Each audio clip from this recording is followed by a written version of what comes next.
आज से हम लोग टेलविंड सीएसएस की सीरीज स्टार्ट करने वाले हैं। टेलविंड सीएसएस ने हमारे लिए सीएसएस को लिखना बहुत ही इजी कर दिया है। इससे पहले क्या होता था, ऑलमोस्ट सारे ही डेवलपर्स हेजिटेट करते थे सीएसएस को अप्लाई करने में। और रिएक्ट के केस में तो ऑलमोस्ट हर कंपोनेंट के लिए हमें अलग से एक सीएसएस का फोल्डर साथ क्रिएट करना पड़ता था। लेकिन टेलविंड सीएसएस ने ये काम बहुत इजी कर दिया है। उससे सिंपल वही प्रॉपर्टीज हैं सीएसएस की, उनको क्लासेस में डिवाइड कर लिया और जिस तरह से हम इनलाइन सीएसएस लिखते थे बिल्कुल इस तरह से हम उस क्लास को अप्लाई करते हैं। और इट्स क्वाइट इजी कंफर्टेबल तरीका है। जब हम अभी अप्लाई करेंगे तो आपको और भी ज़्यादा ये क्लियर हो जाएगा कि कितना आसान है ये। तो सबसे पहले फिर बात आएगी इसकी इंस्टॉलेशन की। तो इसके लिए आपने क्या करना है, tailwindcss.com पे चले जाएं, वहाँ पे डॉक्स को ओपन करें। और डॉक्स से बेहतर कोई चीज़ नहीं होती जो आपको किसी भी चीज़ के बारे में डिटेल्स बता सके। तो टेलविंड के केस की में भी बहुत अच्छी डॉक्यूमेंटेशन मौजूद है और मैं आपको रिकमेंड करेंगे कि आप डिटेल में सारी डॉक्यूमेंटेशन को जरूर देखिएगा। इंस्टॉलेशन की जहाँ तक हम बात करते हैं तो पहला हमारे पास तरीका आ जाता है कि CDN का अप्लाई करने का। उसमें सिंपल हमने एक स्क्रिप्ट जो है वहाँ पे लिख लेना है cdn.tailwindcss.com और हाँ उसके बाद हम अपनी जो है पेज के अंदर जो एप्लीकेशन के अंदर टेलविंड हमें अवेलेबल हो जाती है। नेक्स्ट बात आती है टेलविंड CLI की, जो कि ज़्यादा बेहतर तरीका है। अगर आप वो लोग जो कि रिएक्ट पे या जेएस पे काम कर रहे हैं उनको तो डेफिनेटली पता ही होगा कि Node.js हमारे पास होना ज़रूरी है। लेकिन अगर जिन लोगों ने फर्स्ट टाइम ये काम कर रहे हैं और JS और रिएक्ट पे काम नहीं कर रहे तो उनको मैं बता दूं कि CLI अगर आपने यूज़ करना है तो आपके पास Node.js होना ज़रूरी है। Node.js को चेक करने के लिए आप सिंपल उसकी जो है अपने कमांड प्रॉम्प्ट में अगर आप लिखते हैं नोड और -v तो आपके पास कुछ भी नंबर लिखा आ जाता है तो उसका मतलब आपके पास नोड मौजूद है। वरना आप Node.js की वेबसाइट पे जाएं, बहुत इजी सा मेथड है, वहाँ पे आपने जो है वो सारे स्टेप्स फॉलो करने हैं और आपके पास नोड अवेलेबल हो जाएगा। उसके बाद नेक्स्ट हमने क्या करना है, यहाँ पे आ जाए इस वेबसाइट पे टेलविंड CLI को क्लिक करें। यहाँ पे कुछ कमांड्स अवेलेबल होंगी, इसमें मैं आपको बताती हूँ कि कुछ कौन कौन सी कमांड जो है हमें चाहिए होंगी। ये फर्स्ट जो लिखी है npm install -d Tailwind CSS, इसकी हमें कोई ज़रूरत नहीं। Next npx install Tailwind CSS init, यानी इसने हमारे पास इनिशियलाइज करानी है हमारी कॉन्फ़िग फाइल जिसपे हम कॉन्फ़िगरेशन कर सकते हैं। तो ये हमें चाहिए होगी। आपने सिंपल इस कमांड को करना है कॉपी। उसके बाद जिस भी डायरेक्टरी में आपने अपना फोल्डर बनाया है उसको सिंपल आपने अपने एडिटर में, और बेहतर है कि अपने VS कोड के अंदर ओपन कर लें और जो है उसके अंदर आप आ जाएं। यहाँ पे आप कमांड प्रॉम्प्ट को ओपन कर लें, टर्मिनल को ओपन कर लें और जो है इसके दो तरीके हैं, या तो आप व्यू में चले जाएं, यहाँ से इस टर्मिनल को आप ओपन कर सकते हैं, या आपने कंट्रोल टिल्डा के साइन को जो है यहाँ पे प्रेस करना है और आपके पास यहाँ पे ओपन हो जाएगा। और यहाँ पे हमारे पास टेलविंड के फोल्डर का, इसको मैं थोड़ा सा ऊपर कर दूंगा, ये ओपन हो चुके हैं। अपनी कमांड को हम यहाँ पे पेस्ट कर देते हैं। तो ये हमारे पास npx टेलविंड लिखी हुई है। अब हम इसको करते हैं एग्जीक्यूट, और जब हम एग्जीक्यूट कर लेंगे तो हमारे पास यहाँ पे कॉन्फ़िग की फाइल ये देख सकते हैं आप, tailwind.config.js जो है इसको ओपन हम बाद में करते हैं, फिर इसकी डिटेल में बात करेंगे कि यहाँ पे क्या क्या मौजूद है। इसके अलावा आपने दो फोल्डर क्रिएट कर लेने हैं, एक डिस्क नाम का जो हमारा डिस्ट्रीब्यूशन फोल्डर होगा और दूसरा हमारा सोर्स है। ये दोनों अपने फोल्डर नाम आप कुछ भी रख सकते हैं, लेकिन बेहतर है अभी इन्हीं नामों को फॉलो करें, फिर बाद में हम आपको डिटेल में बताएंगे कि कुछ और नाम भी जो आप रख सकते हैं कौन कौन से हो सकते हैं और इनके अंदर क्या कुछ होता है। तो अभी आपने क्या करना है कि अपनी उस डायरेक्टरी के अंदर दो फोल्डर क्रिएट कर लेने और इस कमांड के थ्रू आपके पास tailwind.config.js आ चुकी है, ये काम हो चुके हैं। इसके अलावा एक और काम अपने यहाँ पे ये करना है कि यहाँ पे इसको ओपन करें एक्सटेंशंस को, ठीक है। यहाँ पे एक्सटेंशन को ओपन करके आपने यहाँ पे ऐसा करना है कि टेलविंड के इंटेलिजेंस को यहाँ पे जो अपने पास उसकी एक्सटेंशन ले आएंगे ताकि उसका सारा कोड आपको जो जितनी भी क्लासेस मेंशन हुई है वो आपको फिर सजेस्ट करता रहेगा, क्योंकि वैसे याद रखना क्लासेस को बहुत मुश्किल होता है। तो बेहतर यही होता है कि एक्सटेंशंस को यूज़ किया जाए, और व्हाई नॉट, जब हमारे पास फैसिलिटी मौजूद है तो क्यों ना किया जाए, ठीक है। ये टेलविंड CSS की ये इंटेलिजेंस है। आप यहाँ पे इसको सिंपल आपने क्या करना है, ये चूंकि यहाँ मेरे पास इंस्टॉल्ड है तो यहाँ पे इंस्टॉल लिखा हुआ नजर नहीं आ रहा, आपके पास जहाँ पे इंस्टॉल लिखा हुआ नजर आएगा आपने इसको क्लिक करना है और आपके पास ये इंटेलिजेंस जो है ये अवेलेबल हो जाएगी। और उससे क्या फायदा होगा, आपको वो डिफरेंट जितनी भी टेलमेंट की क्लासेस हैं वो फिर सुजेस्ट करता रहेगा। ठीक है, तो हम एक्सप्लोरर पर चलते हैं। तो हमारे पास क्या हुआ, यहाँ पे दो फोल्डर मौजूद है, डिस्ट और सोर्स का और कॉन्फ़िग की फाइल होगी, और एक हमने एक्सटेंशन यहाँ पे अपने पास अवेलेबल कर ली। अब तक हमने ये काम किया। अब हमने क्या करना है, अब हमें डेफिनेटली इंडेक्स की .html की फाइल चाहिए होगी। तो वो हमने कहाँ पे क्रिएट करनी है, वो हमने इस अपने डिस्ट के फोल्डर के अंदर जो है एक फाइल क्रिएट करनी है। नाम आप कुछ भी दे सकते हैं, लेकिन इन माय केस में index.html इसको नाम दे रही हूँ। आप कुछ भी नाम दे सकते हैं कि बेहतर है कि इसको फॉलो करें। उसके बाद हम एक बॉयलर प्लेट क्रिएट करा देते हैं, और उसके लिए हम यहाँ पे एम्बेड हमारे पास मौजूद है, हम इसको यूज करते हैं। और फिर इधर बॉडी के अंदर आके हम ऐसा करते हैं, कोई एक h1 का टैग ले लेते हैं, उसका नाम आप कुछ भी मेंशन कर सकते हैं, यहाँ टेलमेंट मेंशन करें। अब बात आती है इसको यूज कैसे किया जाएगा जी। टेलमेंट का हमारे पास आ गई, एक्सटेंशन भी आ गई जी, कॉन्फ़िग फाइल भी आ गई। तो क्या हम रेडी हैं यहाँ पे अब टेलमेंट को अप्लाई करने के लिए? लेट्स चेक के क्या हमारे पास, हमने लिखी क्लास इक्वल्स, उसके बाद कोड्स दिया, और अब हम देखते हैं कि क्या हमारे पास जहाँ कोई सजेशन आती है या नहीं आती। तो क्लासेस के नाम, जैसे अगर हम चाहते हैं कि टेक्स्ट से रिलेटेड होता, तो ये हमारे पास आप देखें text centre, text right, text art and this is text LG size के लिए, और जी इस तरह की चीज़ें आना शुरू हो गई हैं। क्या इसका मतलब ये हुआ कि अब जो है जो कुछ भी मैंने यहाँ पे मेंशन करूँगी उसके ऊपर CSS अप्लाई हो रही होगी या नहीं हो रही होगी। चलो इसको कंफर्म करने के लिए हम ऐसा करते हैं कि गो लाइव होते हैं, अपने लाइव सर्वर्स के थ्रू जाके देखते हैं कि क्या ये टेलमेंट हमारे पास, यानी हाँ कुछ नज़र तो आ रहा है कि जैसे CSS हेडिंग है या LGs के ऊपर अप्लाई हो रही है या नहीं हो रही है, ये हमें अब क्लियर नहीं है ये चीज़। तो हम उसको देखने के लिए कुछ और इसके ऊपर अप्लाई करके देख सकते हैं, टेक्स्ट कलर दे देते हैं या कुछ भी इस तरह की चीज़ अप्लाई करने की कोशिश करते हैं। दूसरी हम जैसे टेक्स्ट हम इसका दे देते हैं कि अगर रेड देने की कोशिश करते हैं, ठीक है। तो रेड में देखिए यहाँ पे हमारे पास डिफरेंट जो है 100, 200, 300, यानी इंटेंसिटी के पॉइंट ऑफ व्यू से इसे इन्होंने 900 तक ये क्लासेस 950, या आप जितना भी डार्क कलर चाह रहे हैं लाइट इसमें से सिलेक्ट कर सकते हैं। तो हमने कहा जी टेक्स्ट रेड 700 हमें चाहिए, और हम जाके चेक करते हैं कि क्या हमारे टेलमेंट जो लिखा हुआ है इसके ऊपर वो अप्लाई हो भी रहा है या नहीं हो रहा। ठीक है, तो हम जाते हैं और देखते हैं और इसको रिफ्रेश करते हैं। और नो, ये तो बिल्कुल भी अप्लाई नहीं हो रहा। कि इसका क्या मतलब हुआ, क्या हमारे पास जब इंटेलिजेंस पे हमारे पास अवेलेबल था, हमने क्लासेस यहाँ पे अप्लाई भी कर ली, तो फिर ये हमारे पास काम क्यों नहीं कर रहा? इसकी क्या रीज़न? इसकी रीज़न ये होती है कि अभी तक देखिए हमने यहाँ पे कोई भी यहाँ पे लिंक नहीं डाला CSS का। ठीक है, तो डेफिनेटली विदाउट लिंक के तो इस पेज को तो कुछ पता नहीं है कि कोई यहाँ पे CSS है भी सही या नहीं है।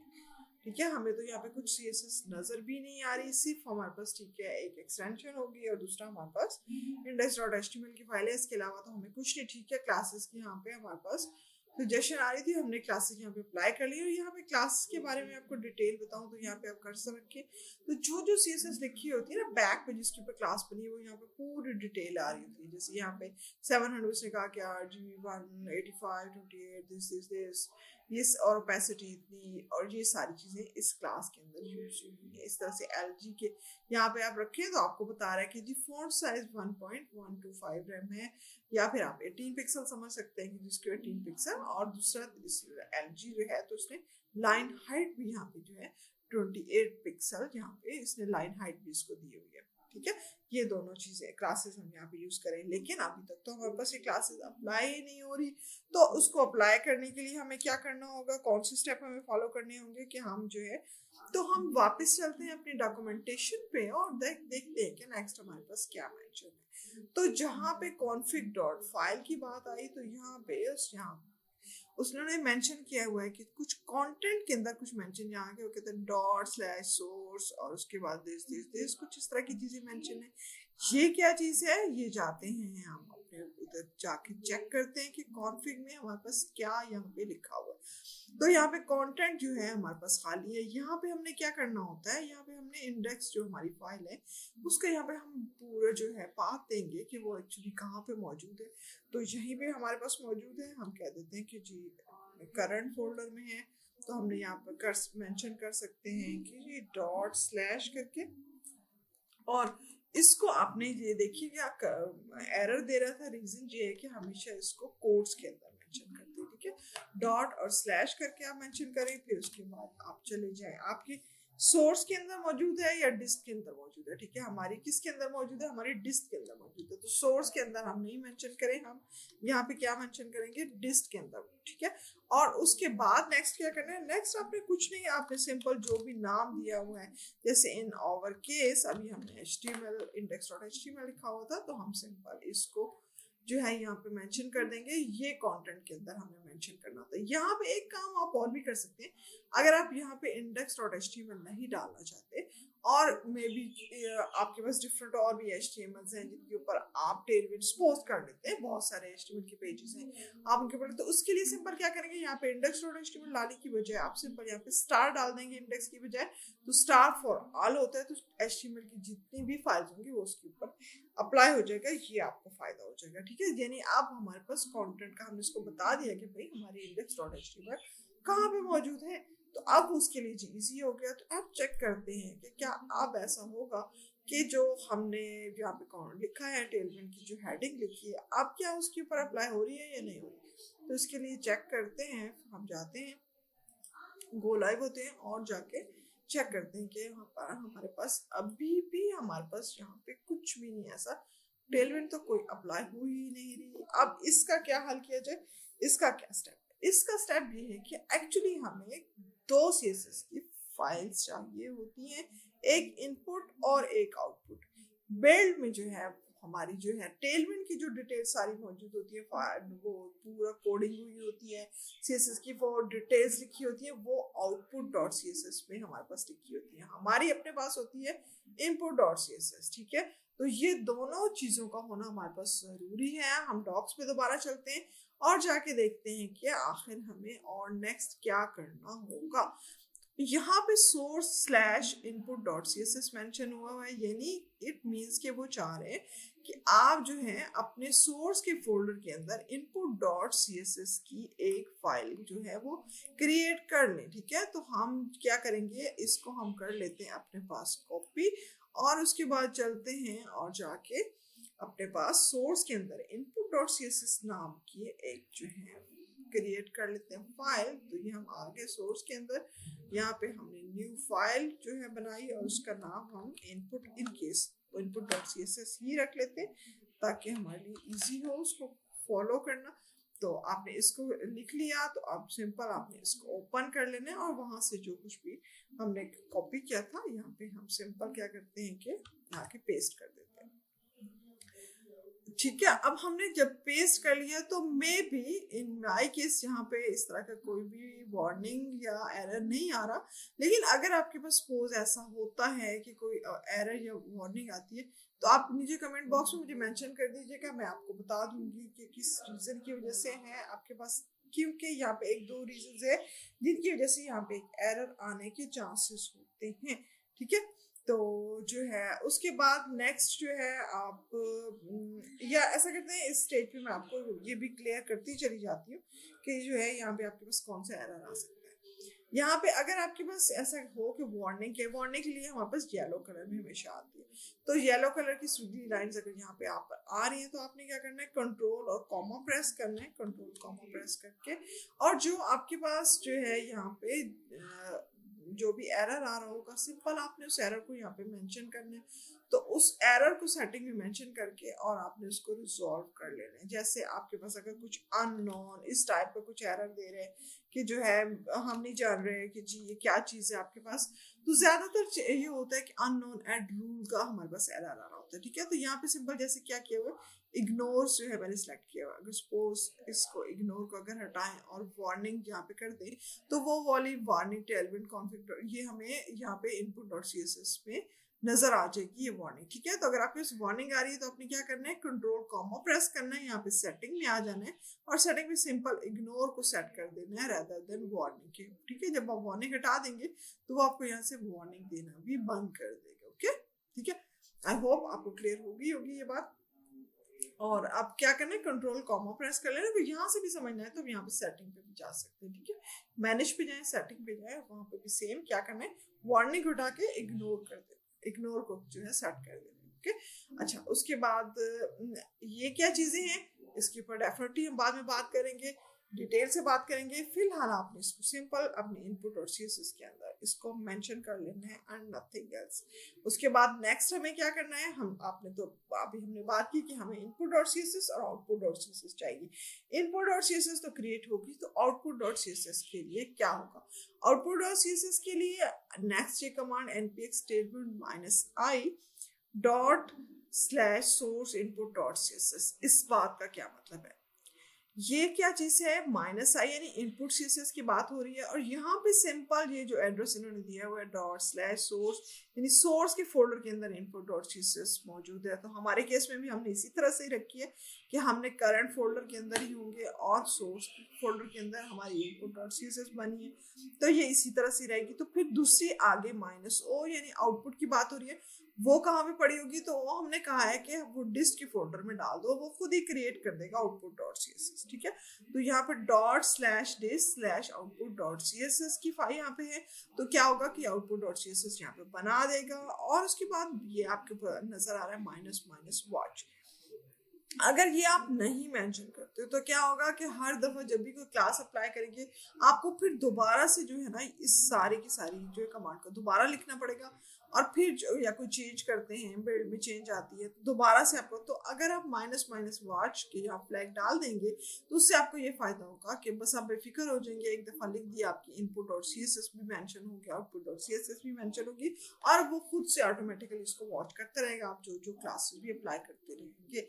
तो यहाँ से आप इसको कॉपी कर लें और आके अपने जो है टर्मिनल में आए और यहाँ पे सिंपल आपने करना ये है कि यहाँ पे इसको पेस्ट कर देना है और इस पूरी की पूरी कमांड को, चूंकि हमारे फोल्डर सेम यही है तो इसलिए जो है इसी तरह से अगर आपके फोल्डर चेंज होंगे तो कीप इट इन माइंड, आपने अकॉर्डिंगली यहाँ पे ये फोल्डर के एड्रेस देने होंगे, ठीक है।